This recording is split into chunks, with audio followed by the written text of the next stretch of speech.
to talk a little bit about is how in your lives and in your experience of building communities, the impact of those intimate, close, personal caring communities have on your own personal well-being and what you've experienced through others. So tell me how much, because we know well-being is a mosaic and there's a lot of things that contribute to us being happy.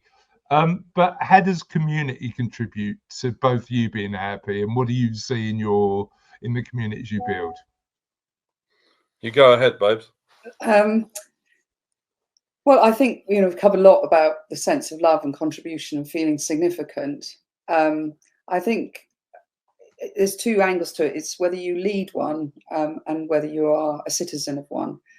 And I think it's good to address both of those. So what it gives us when we're a citizen of one is a great sense of safety and a group of people who sort of, there's some level of certainty and predictability in the experience you'll have when you step into it, whether, as you say, all these different diverse types of groups, the church, a sports group. And so for me, I think since I had to actively go and seek a community, because I actually quite lonely in my social life, because my family, my marriage and my work has sort of dominated my life. It's not given me enough time to build a social group around me in my workplace, in my home place. And so for that, it gives me that sense of just being loved and nurtured in my own way by others and allowing me to do that for others. The leadership thing really interests me to talk about, because people are running Facebook groups, LinkedIn groups. A lot of people are already leading groups, but I think a lot of people lead them really with the intention of the group serving them in some way. I'm going to set up a group and through that market my business. I'm going to set up a group and it's going to make me feel good as the leader, because it'll give me sense of significance. And I talked earlier about, my natural style, and I'm not saying this in a smug way, it's just the way I've survived, is to be a servant leader.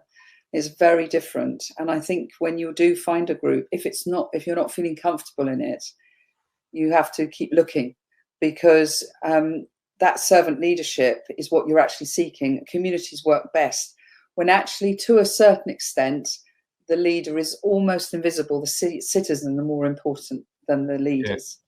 Yeah. So they're there to create the culture, to create nice people, to create maybe events and love, but it's actually the citizens within it that are the ones who are the most critical element and energy within it. So if you look at if I just finish that off, if you look at a pub is a community. When a pub opens its door, the landlord is very critical. They're behind the bar and they're setting the culture and they're welcoming people.